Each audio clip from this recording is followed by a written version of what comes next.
Você já usou ou pretende usar a inteligência artificial no seu TCC, artigo, monografia? Você quer usar a inteligência artificial, mas você se sente inseguro, não sabe exatamente como fazer, se corre algum risco? Pois é, vamos falar nesse vídeo de ferramentas de inteligência artificial que podem te ajudar de verdade no seu trabalho?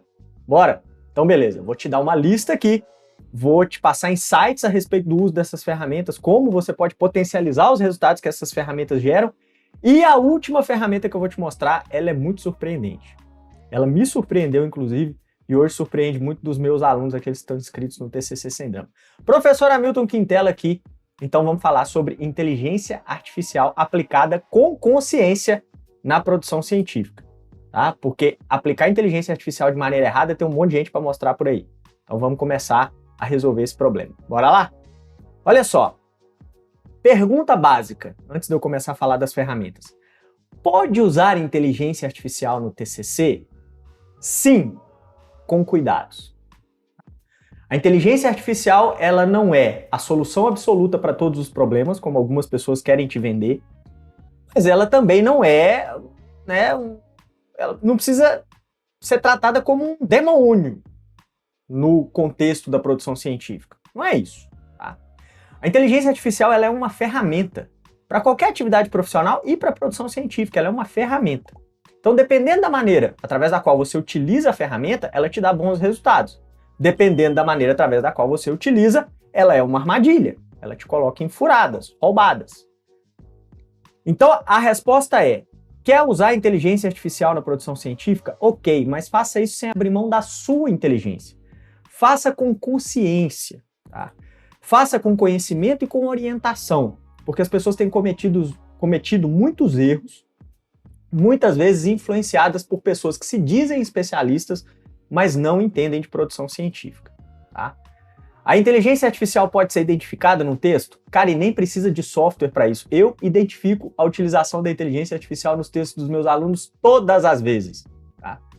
E dou dicas ali de como é que eles podem fazer as alterações e adequar os textos, porque o padrão de construção de um texto da inteligência artificial ele é muito datado, ele é muito facilmente identificável. Elas aprendem com a experiência do usuário, então elas repetem os erros dos usuários. Tá? Então isso acontece. Agora quer dizer que você não pode usar? Não, pode usar e eu vou começar a te dar dicas aqui de ferramentas de como utilizá-las para potencializar os seus resultados. Bora lá? Então vou olhar aqui o meu roteiro, tá? Vamos começar aqui. Bora lá falar de... Desculpa, deu uma empolgada. Bora lá falar de inteligência artificial na produção científica. Vou olhar o meu roteiro, para tudo na minha vida eu uso um roteiro. É para tudo não, né? Profissionalmente falando, para quase tudo eu uso um roteiro. Queria falar de duas ferramentas que têm a ver com planejamento. Sim, as pessoas erram ao querer escrever, as pessoas ficam angustiadas para escrever, para produzir conteúdo no TCC, e aí elas erram, porque antes de produzir tem que planejar. Tem que dividir o TCC em etapas, tem que direcionar essas etapas, tem que roteirizar, você tem que fazer uma programação, um cronograma. Os meus alunos aprendem a fazer isso e desenvolvem o trabalho de maneira muito mais simples, rápida, com segurança e tranquilidade. Então é importantíssimo planejar, sobretudo dividir o seu TCC em tarefas curtas. Tá? Não pensar no TCC como um todo, mas nas tarefas sequenciais que você tem que produzir. E aí, para te ajudar nessa organização da divisão de tarefas e também do cronograma de cumprimento, tem duas ferramentas que eu indico muito, tá? Que você pode colocar cards ali, datas, enfim, compartilhar com outras pessoas se você estiver fazendo seu TCC em grupo, bem legal. As ferramentas são o Notion, tá?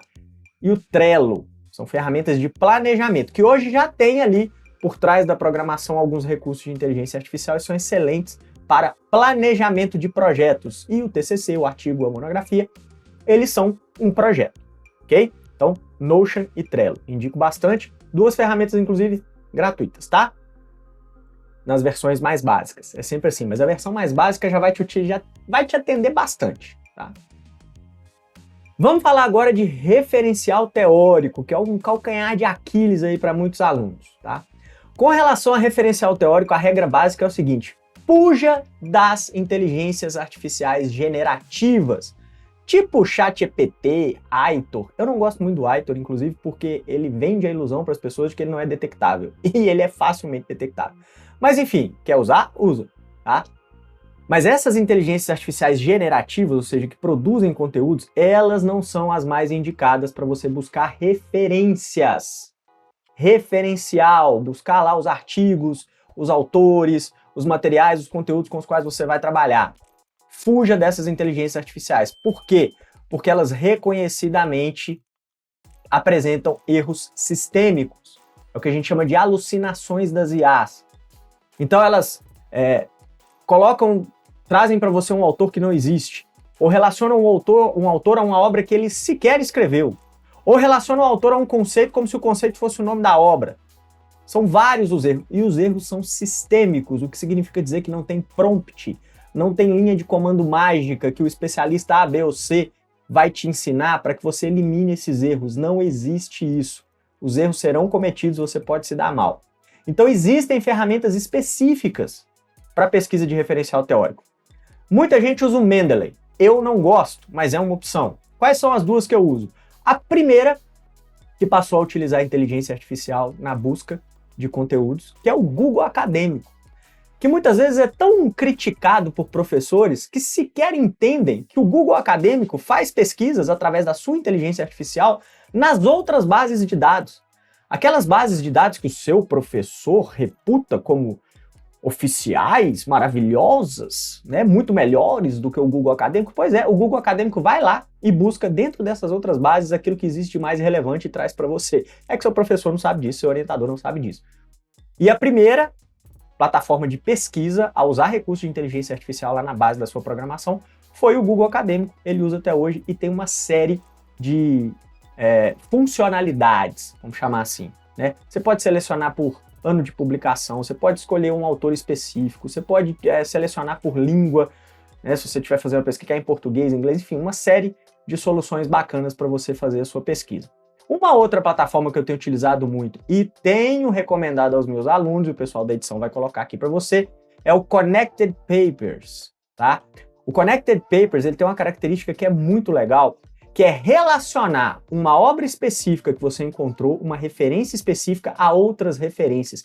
Ele tece um gráfico em teia, então ele te mostra que obras influenciaram as outras, como é que elas se relacionam, qual é a obra base para uma sequência de publicações para aquele tema, com os autores mais relevantes. Isso é muito bom para você identificar a relevância e a importância dos autores. Porque se o autor está numa obra que é, como a gente chama, seminal, né, que é a obra que a partir dela várias outras foram feitas, esse cara costuma ser bem mais relevante, ele é o que a gente chama de autoridade, tá? Então, Connected Papers é uma excelente opção para você também na busca de referencial. E fuja das inteligências artificiais generativas para buscar referencial teórico. Agora vamos fazer o seguinte, pesquisamos o referencial, beleza. E para ler o referencial, eu preciso ler todos os conteúdos, aquela pilha de material, aquele monte de coisa, eu não tenho tempo livre, eu trabalho, eu estudo, eu vou morrer. Não precisa, calma, respira. Eu tenho alunos que fizeram trabalhos em 27 dias ou menos e não precisaram ler pilhas de livros para isso.